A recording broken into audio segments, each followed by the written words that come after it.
Good afternoon. I'm Lisa Schifrin, communications person for the JPC, and your host today. Shoshana Bryan is out this week. Today we have a special guest, Jonathan Schanzer, here to discuss his new book on the Gaza war. Before we start, a few words about the Jewish Policy Center. We are a conservative organization founded in 1985 to provide timely perspectives and analysis of foreign and domestic policy by leading scholars and thinkers. The JPC supports small government at home and a strong American defense capability for when it is needed abroad. We support Israel's security and legitimacy and its earned status as our closest ally. The JPC recently released the fall issue of our magazine, In Focus, which covers a retrospective of the 9/11 events and how they've affected policy in our country, and the future of US policy in the Middle East and Afghanistan. You can access this on our website, jewishpolicycenter.org. And now I'd like to introduce Dr. Schanzer, who is a senior vice president for research at the Foundation for the Defense of Democracies. He's an expert on Palestinian governance and has written at length on the leadership of Yasser Arafat and Mahmoud Abbas, conflicts between Fatah and Hamas in the West Bank, and other political issues that arise. Jonathan previously worked as a terrorism finance analyst at the Department of the Treasury, and he's testified before Congress just across the board from Fox News to CNN. Today, we're going to discuss the war we all watched last spring between Hamas in Gaza and Israel. Jonathan understood that he wasn't getting the information one would want from our media, so he paid a special attention and spoke with all sorts of sources, which allows him to be first out of the box with a book on the war. It is called Gaza Conflict 2021, Hamas, Israel, and 11 Days of War. And you can get that on Amazon today. It is perhaps the case that an 11-day war does not end or even materially change the conflict behind the missiles. But surely that beats a 20-year war in Afghanistan, which also did not actually resolve the issues. So Jonathan is going to explain to us how he sees the political conflicts, the conflicts behind the war, the political context, excuse me, the conflicts behind the war, and his ideas about how Hamas and Israel might ultimately resolve things. The floor is yours. Thank you. Thank you very much, Lisa. Great to be with everybody. As everyone knows, it's the JPC is sort of a, well, I'm a graduate of the JPC, and so it feels like a second home. And so I appreciate the opportunity to talk about my new book. It actually just officially went on the market yesterday. I'll hold up a closer copy of it so everybody can see. It is available on Amazon, and I definitely invite you to support my writing habit.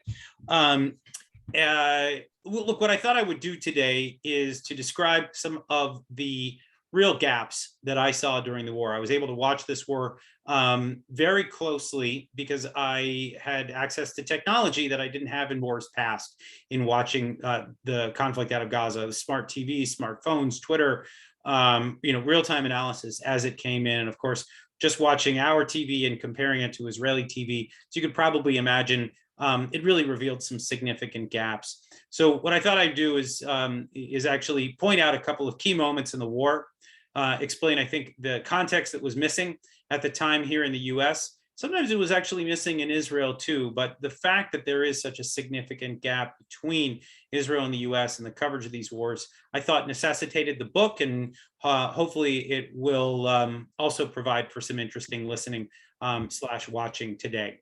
So what I'll do is I will point out specific dates and events that took place, and then the lessons that one can derive from what happened on those particular dates. I'll give you 4 or 5 examples of that, and then we'll wrap up, and I'll be very happy to take any questions that you have.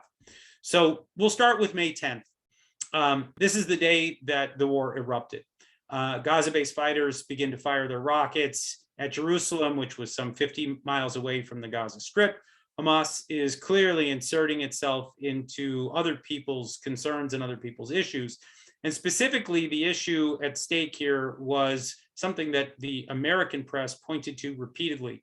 And that was a real estate dispute that was occurring in the Sheikh Jarrah neighborhood in Jerusalem, in East Jerusalem. This is near the Damascus Gate. Now, Israel, the reports say, is about to evict some local Arab residents, and this is the reason for the violence breaking out. Now, first, I think it's probably worth noting that this real estate dispute had gone back for roughly a century. It related to homes that Jews had bought in the mandatory period in what was then Palestine. Then after 67, or after 48 rather, the Jordanians took control of it. And after 67, there was an attempt to win back the homes in question through legal means. This wound its way through the legal process for literally decades in Israel, and there were decisions that were soon to come down, and it was this, the media said, that caused the war. So a couple of responses here. First, weapons cause violence, not real estate disputes. The fact that this was something that was in our media repeatedly, that somehow a real estate dispute led to the violence, I found to be unconscionable. Second, there was no mention of the canceled elections that had just occurred in the Palestinian political arena. Mahmoud Abbas had actually canceled elections that had been scheduled to take place that were going to include Hamas, and Hamas was irate. They were furious that they had been blocked out of the political contest that would have allowed them to assume some level of leadership within the Palestinian political arena.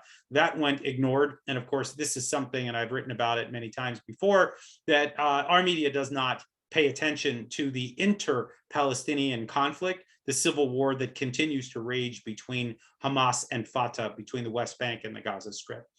Also, I think it's worth noting that there was no discussion in our media about the fact that Hamas had clearly prepared well in advance for this conflict. They were able to fire off the largest number of simultaneous rocket salvos that they ever had, and they did so in the first day of the war. So this was not some spontaneous response to a real estate dispute. It was a very prepared moment for Hamas, which of course doesn't need an excuse. Their very reason for being is the destruction of Israel, and they say so in its charter. Now, the idea that we would see our media point to a single moment or a single reason for these wars to break out, it's not new. I'll point to, for example, in 2000, we probably all remember Ariel Sharon walking on the Temple Mount. This angered Palestinians. And even today, if you go on Wikipedia, or you look at a lot of analyses of how the Second Intifada broke out, most people point to Ariel Sharon's stroll as the reason for this, not the fact that Yasser Arafat rejected the Camp David talks that were going on at the time to end all claims in the Palestinian-Israeli conflict, not that Hamas was already at war with Israel and was looking for an excuse to broaden that war. I mean, just these sorts of failures we see consistently in the American press, and I think really they do need to be addressed. And that is, I would say, lesson one for the war and lesson one from my book, which is there is rarely, if ever, a single thing that prompts these conflicts apart from organized Palestinian aggression, which is a constant. Now, I'm not saying it's all Palestinians. Usually it's Hamas or Palestinian Islamic Jihad, and we can get into that a little bit later about the differences between them. But the point is that this was not a real estate dispute that sparked the war. That is just asininity in my view. Now, that brings me to number two, May 11th. That's the second day of the war. And I don't know how many people watched this in real time. It did not get a lot of airtime here on Fox or CNN or any of the channels that we all watch. And it was on that day that I began to see fireballs reaching high into the air, dark sky in the background, and the video was just jarring. I mean, Israelis were watching in horror as this video was on repeat for hours. And I immediately thought that something in Ashkelon, this is just the town just north of Gaza, was hit by maybe an Iranian drone or an advanced precision guided munition. As it turns out, it was a lucky strike. A mortar, not even a rocket, was able to hit a large gas container connected to the Ashkelon pipeline. Now, Iron Dome, I should just note here, is able to stop rockets, but mortars are not able to be stopped by Israel's air defenses. So mortars fly for up to 8 kilometers. This one in particular, the folks that I talked to in Israel in June thought that maybe it flew about 6 kilometers, but the result was that there was a direct hit. And it was one of the more devastating attacks in recent memory. It took hours for Israeli firefighters to put out the fire and to halt the explosions. I should just actually note that Israel still has a gag order on this strike. From what I can discern, no one has talked about it. No one is writing about it. And it's remarkable to me because, I think, and this leads me to lesson number 2 from the war and from my book, Hamas is able to cause great destruction. Israel's defenses make that less likely. Iron Dome is a remarkable technology, but these rockets are not harmless. They are not firecrackers. These are deadly weapons. And the media likes to point to the disparity in casualties in these conflicts between Hamas and Israel as proof that Israel is somehow the aggressor. Okay. But what they ignore is the fact that Iron Dome has saved countless lives. And they also ignore that there is an intent on the part of Hamas to kill. They aspire to mass casualty attacks. They aspire to war crimes. And the fact that this goes ignored by our media is unconscionable. And again, I think shows a real failure in the analysis that we see coming out of the media on this side of the Atlantic. Now, I'll move on to May 13th. And that was the 4th day of the war. And this was actually a remarkable moment, a turning point in the war. The IDF, you may recall, tweeted in both Hebrew and English that it had put assets on the ground in the Gaza Strip. And so from all indications, Israel had just invaded Gaza. The Wall Street Journal, AFP, Associated Press, all the major outlets began to run the story. But in Israel, they did not. The reporters actually refused to corroborate the story. And I was watching on TV here in my home in suburban DC, and there was great confusion. The journalists simply could not corroborate what the Western press was reporting. And you could see actually the reporters, they're kind of holding up their phones, kind of scratching their heads and saying, I don't know what's going on, but I'm standing here on the border with Gaza and I do not see anybody coming in. And moreover, my contacts inside the IDF, inside the Ministry of Defense, cannot confirm that this is what's going on. And as it turns out, Hamas may have been the intended audience of these reports. They flooded the so-called metro system of underground tunnels that they had created over the years prior. It cost tens of millions of dollars. And their goal was to kidnap or kill as many Israelis as possible. Right, that was the goal, that they would flood the tunnels with these fighters, and then Israeli forces would come in and they would pop up and grab them, kill them, kidnap them, whatever the case may be. Now, Israel was ready for them. Israel knew that they were going to try to do this, and from all indications, this was an Israel information op. And so Israel took the opportunity to bomb the tunnels and kill dozens of Iranian-trained fighters, and it was a major victory. But the journalists, the American journalists, the foreign journalists in Gaza were furious. But in my view, I have to say they had themselves to blame. And this is lesson number 3, I think. And that is that US journalists need to watch what Israeli reporters are tracking.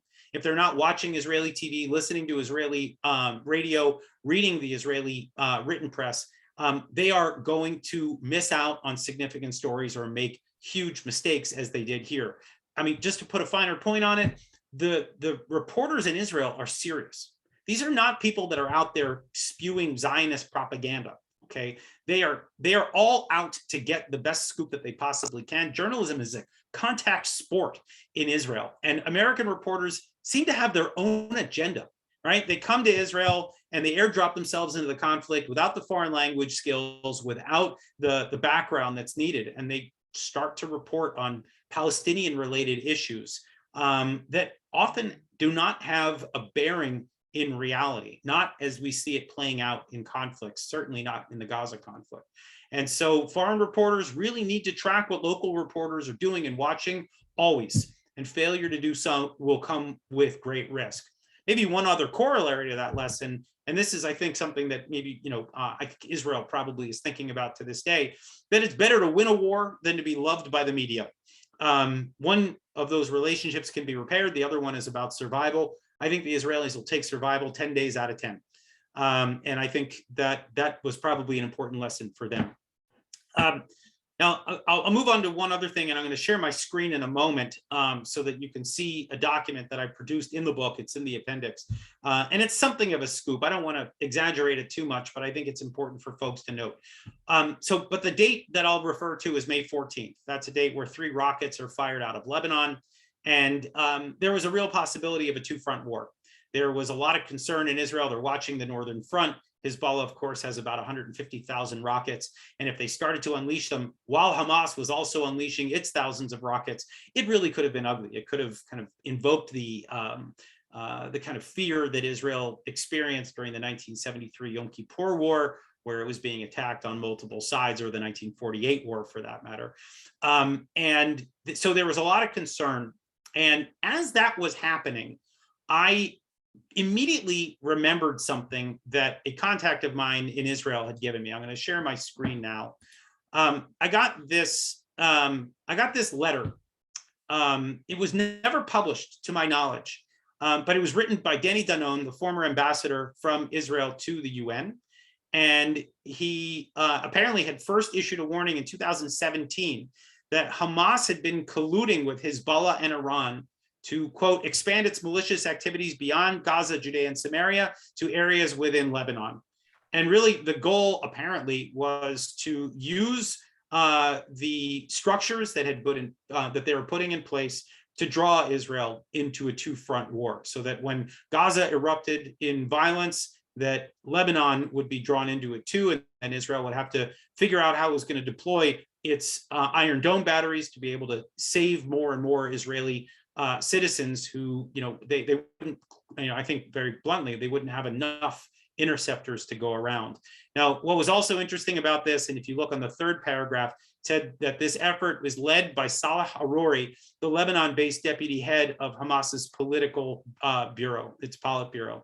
Now, what's important there is that Haruri has typically worked out of Turkey.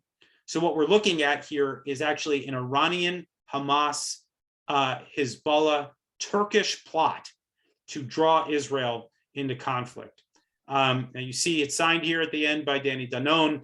The Israeli government asked the UN to help. The UN did not.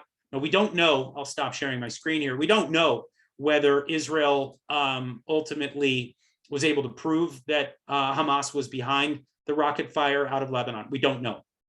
But what we do know is that there was already something in place that could have actually made itself known to all of us. It could have been Hamas was involved. Now, I think there are a couple of lessons to learn from this. One is the UN is a completely feckless and corrupt organization. Maybe we don't need to learn that, but I think it was probably reinforced that this was something that was in play back in 2017, and the UN did nothing to stop it, zero. The other thing is that we need to look at the role of the patrons. If we look at the role of Iran and Turkey in particular, in this case, it points to the fact that there are regional actors. And these are really the 2 primary ones, along with probably Qatar. These are the actors that are looking to keep the Palestinian-Israeli conflict alive. I actually would say that the Palestinian-Israeli conflict is shrinking right now, right? Between the Abraham Accords and other peace deals and normalization that's taking place across the region. It's not really the Arabs that are a problem. And it's not even necessarily the Palestinians writ large, because the West Bank was relatively quiet. What we're talking about is a proxy of Iran and Turkey that is operating against Israel in the Gaza Strip. And so we need to keep a close eye on these actors. Now, I'll give you one more example of something that happened. I think it's very relevant for today, and then I'll be very happy to take Q&A. And that's, so we'll go to May 19th, 2021. So for 8 or 9 days, President Joe Biden really did have Israel's back.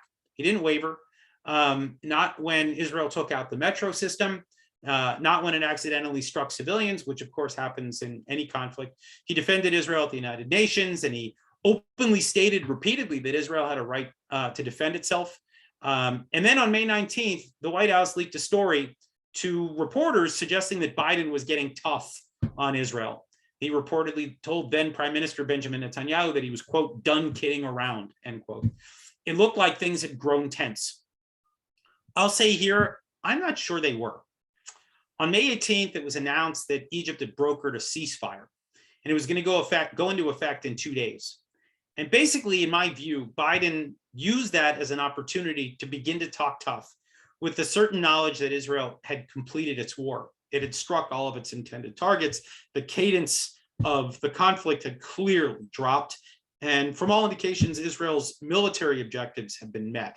So that's when Biden began to message, not to Israel and not to the Middle East, but actually to the hard left of the Democratic Party. And of course, here I'm referring to the small gaggle of members who want to defund Israel or to deprive it of weapons. This is a small but vociferous element of the party. Some people call them the squad. I prefer Hamas caucus. I think that's more fitting. But Biden was placating them. And it looked like things were tense, but I don't think they were. He manufactured this at the end of the day for domestic consumption. And I think the lesson here is that despite some of the odd optics, US-Israel relations are actually still in a fairly solid place. But I think we need to be aware of the fact that the politics here in the US are such that the president feels that he needs to message to the squad, that he needs to message to the Hamas caucus. In other words, they have more power than we would like them to, and that is a significant concern. And then the other thing that I'll just warn is that we are potentially on the precipice of the United States entering back into either the 2015 Iran nuclear deal or some variation thereof. And that is where US-Israel ties could very seriously go off the rails. And the reason for that is, of course, that Iran would be getting significant sanctions relief from the United States. And it looks as if the United States is willing to lower its standards for what a nuclear deal can or should be. But I think more importantly, and this I'll leave you with this, that it is actually quite possible that if the United States enters into another deal and sanctions relief flows, that the US will, for the first time, be funding both sides of the next Gaza conflict. To be clear, right? If sanctions relief flows to Iran, Iran will use that money to help finance and arm Hamas. And so America will be indirectly doing that. And then at the same time, providing assistance to Israel through Iron Dome and through other weaponry and other materiel. And this is something that I think America will immediately lose its credibility as an honest broker in the region. And of course, this is something that we need to prevent at all costs. I could go on. There are many other lessons that I can share from the book, and I'm happy to do so in Q&A. But the goal here, to be very frank, was to come out with the first book on the topic. I wrote it in about the first draft in around 8 days. I went to Israel for 10 days after that. Came back and edited like crazy with the goal of having it come out within about 5 months. We reckon right now that it went from ceasefire to bookshelf in 166 days. And the goal will be to have this be the book that sets the edge for the debate for the months to come. I expect that probably somewhere around May or June next year, additional books will come out, but hopefully we'll be ready to have a serious discussion about the gaps in reporting and the gaps in analysis. And believe me, there were plenty. So I thank you again for the opportunity and look forward to your questions. Thank you. That was great. As a former journalist, I just want to say this, not in defense of bad reporting, but there's a reason that most publications don't have foreign bureaus. Very few of us pay for our newspapers anymore the way everybody did. It's not an excuse. I find it deplorable, to coin a phrase, but if you don't have reporters on the ground in places like Gaza, then they're entirely vulnerable to the people who are assigned to show them around, and who, we saw this during the war. We saw people who shared office space with Hamas and somehow didn't feel their reporting was biased. So I think you're 100% right, but it's not entirely biased. It's maybe 90% biased, but the other 10% is the material fact that you don't have journalists on the ground all the time when there isn't a war. Yeah, I would actually just add to that a fair point. And I'm not actually suggesting that it's necessarily biased, although I think a lot of us would look at the reporting and say that it is slanted and that it has been. And I think we take that, at sort of at a discount every time one of these wars erupt, that we expect a certain amount of bias. I think my point in this was that there was such a huge gap. I mean, it really felt like the Grand Canyon between the reporting out of Israel and the reporting out of the United States. It's almost as if they were watching two different conflicts, and that's not bias. That's actually about looking at the core facts behind the war, the things leading up to it, the things that took place during the war. And so this is, for me, it was a warning sign that, and I would say in general that the reporting in the United States has suffered significantly. We're in a very polarized moment, but I'm increasingly concerned by what I see, because I don't even think we're talking about the same conflict anymore. It really feels like we're on almost different planets in the way that the war is covered. Before I get to the questions, I'm just going to say, can you name a political issue where that isn't the case? I think this is a very polarized moment. It is. And we do get two sets of facts. That's why it's wonderful that you're on both Fox and CNN, because one of the stations doesn't ever play in my house. So we have a bunch of questions, starting with the small but important. The Sheikh Jarrah squatters continue to reject a solution. Will this continue to be a flashpoint? It's a good question. I am not sure that it will remain one. I mean, I think it can be wielded as one in future conflicts. But, as you'll note, it's not getting the same attention now that it was in the lead up to the conflict. In the lead up to the conflict, there were a lot of other, factors at play. It was Ramadan, Jerusalem Day. There were other tensions that were going on, again, relating to the Palestinian political arena. Right now, I don't get a sense that this is, going to, lead to another war. Of course, don't rule out anything in the Middle East. We never know what's going to come next. But I just don't see this playing the role that it once did. And I think it points to the deeply flawed analysis that we saw in the reporting at the time, that this was somehow, if it was an issue then, and it was the, quote, cause of the war, why is it not a cause of war now as tensions continue to flare?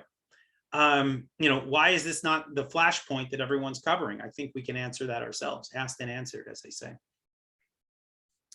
So apart from the fact that Hamas had been shut out of the election, this is your area, right? They had been shut out of the election in the West Bank. They're still shut out of that. Abbas can't live forever. What is going to happen there on the ground? When at some point Hamas has to actually focus on whether they're going to run all of the Palestinian entities or whether they're just going to fight with Israel. What do you think is going to happen? Well, there was another part of the story, and I talk about it a bit in the book, that the U.S. had actually endorsed Hamas taking part in the elections in April. And I was actually on a call with a Biden administration official.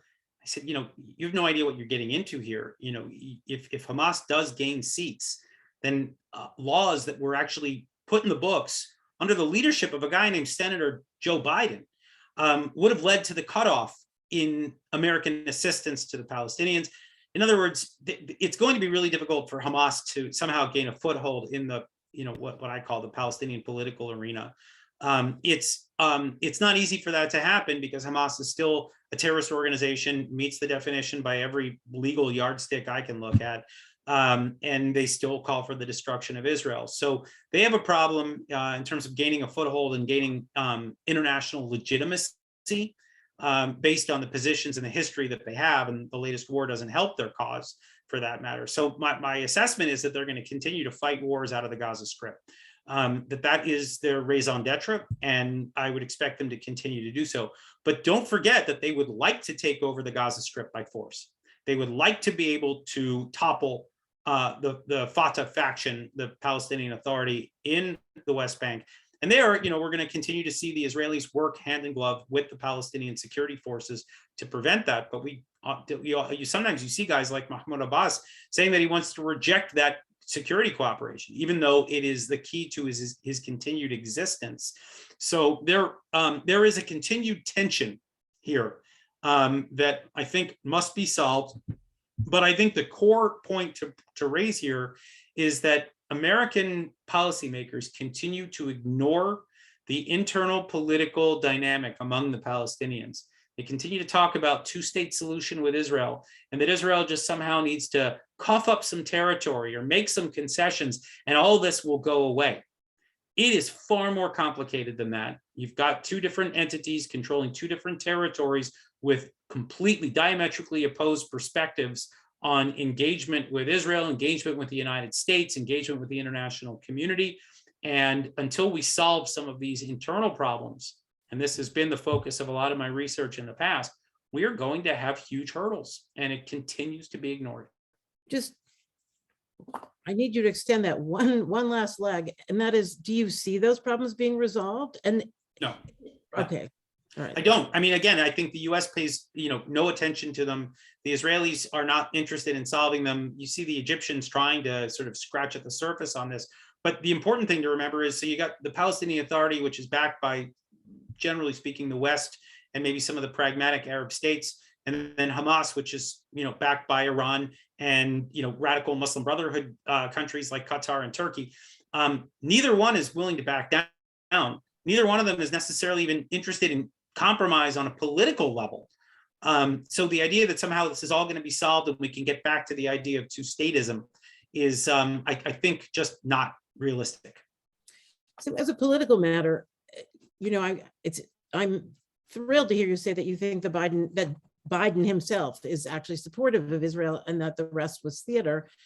Is that your assessment of his administration in general?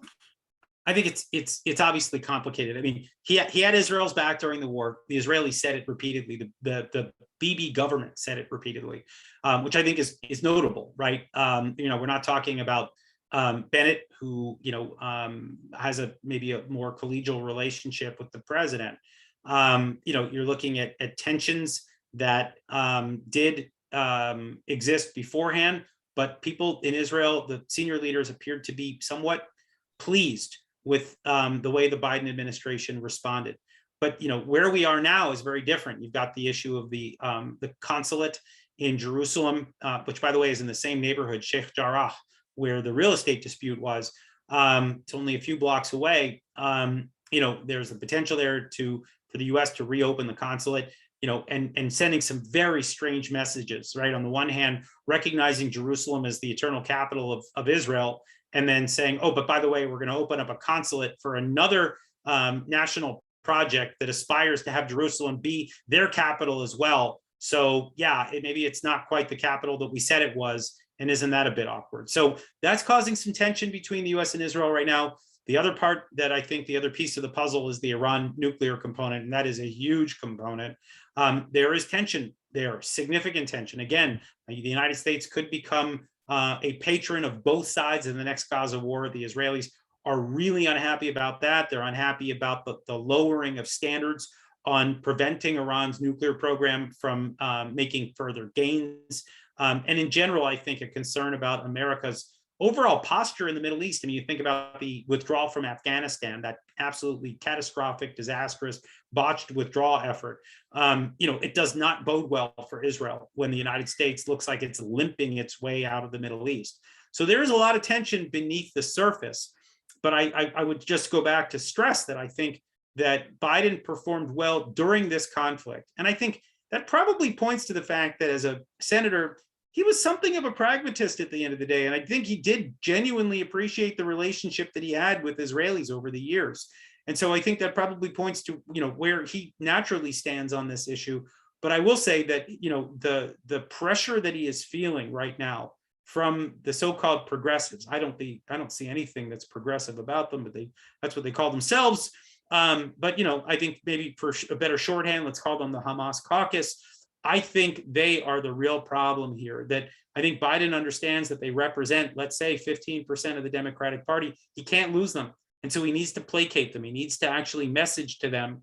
And what that means is that he's normalizing their animus towards Israel and their desire to remove certain core components, pillars of the U.S.-Israel relationship. I share your view, and your view is based on far more knowledge than mine.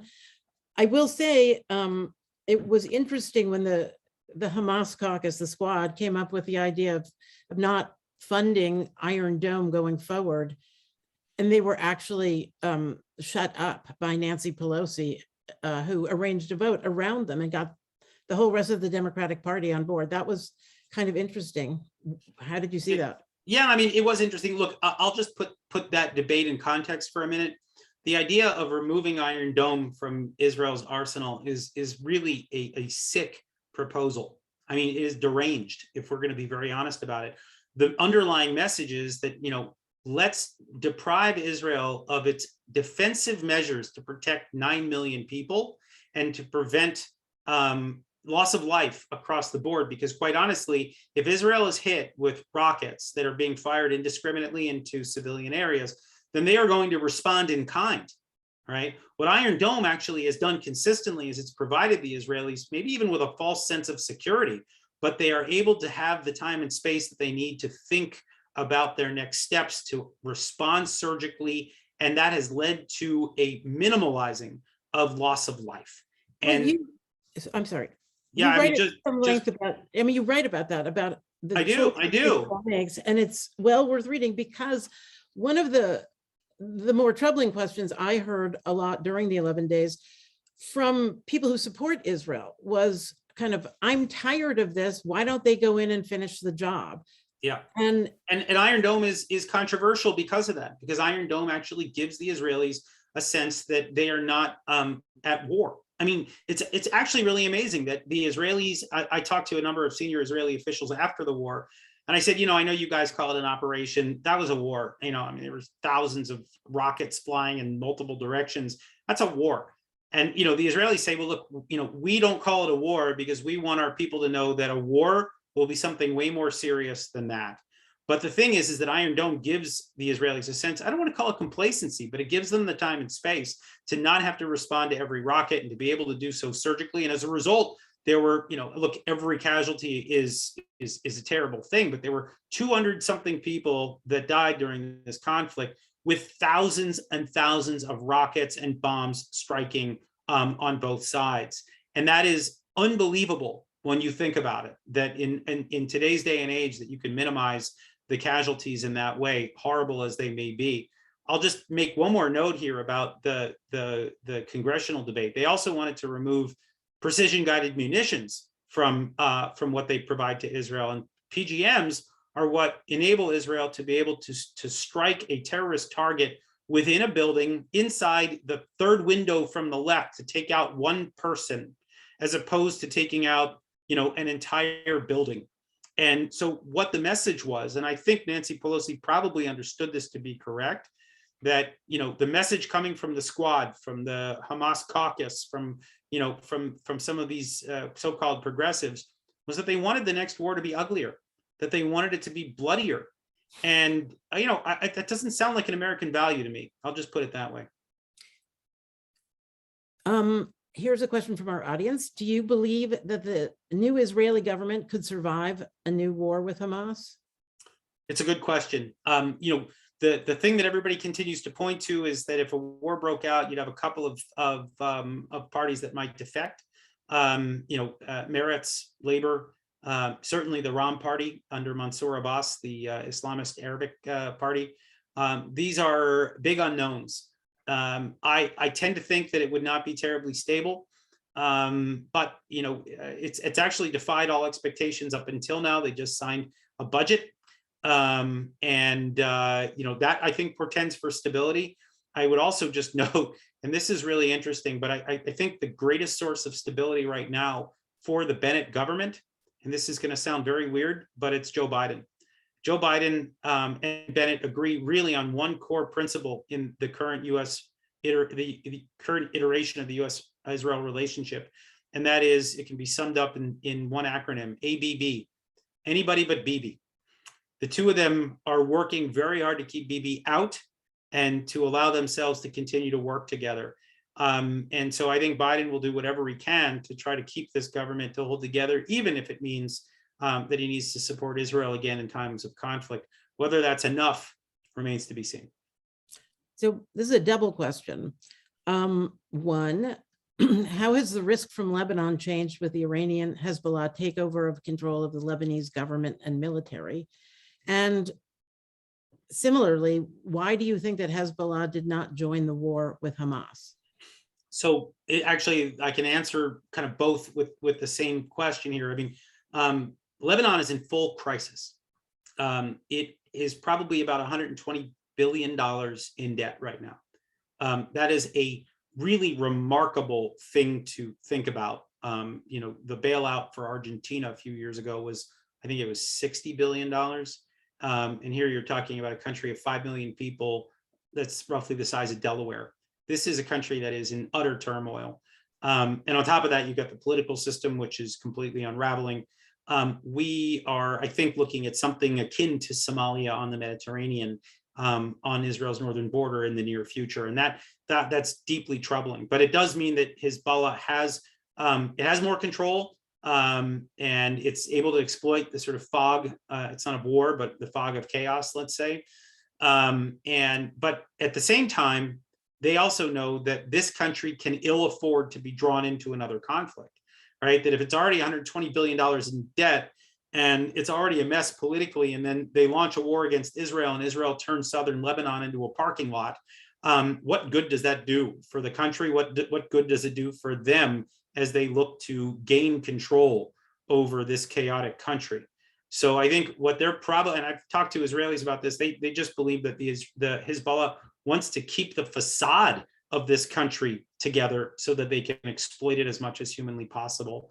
And at some point, Israel may still need to do something about the problem.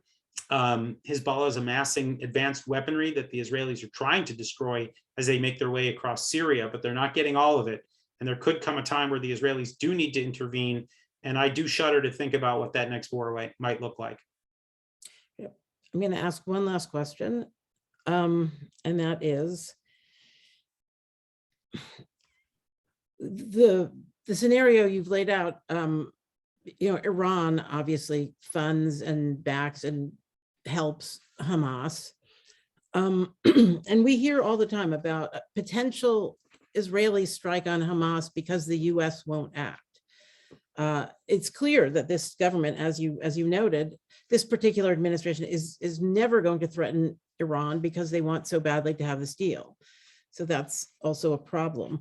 So the question is Israel actually tactically capable of parrying Iran or threatening it? We hear that they could do that, but there are people who know better, who say, no, it's not actually possible, or you would have already seen it.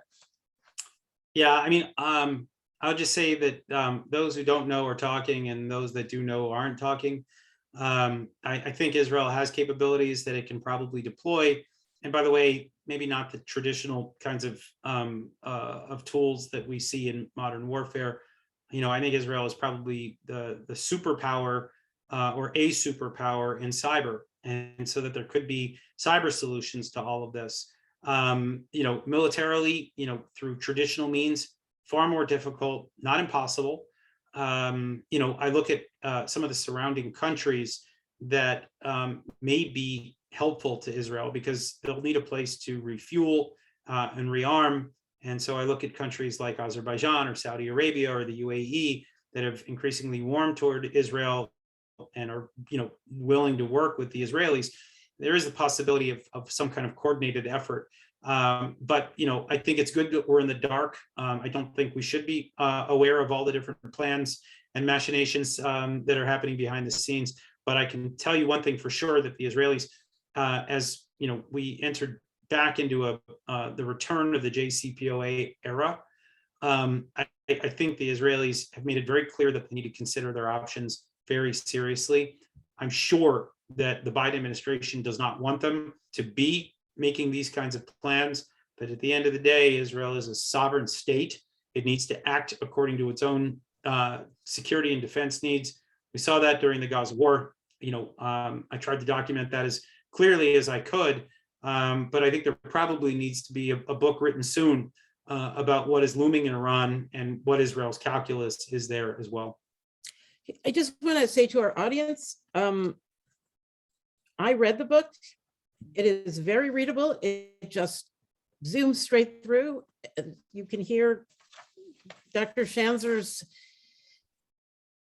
I don't know, it's an easy read on a hard subject. You'll get the complexity that we didn't get from the media. I want you to all go out and buy it from Amazon or anywhere else. I myself will probably get a hard copy now. Anyway, thank you so much. And I hope it sells. And I hope you actually manage to actually refute the impressions left by the bad journalism and the biases. Thank you very much. Thanks for having me. Thanks.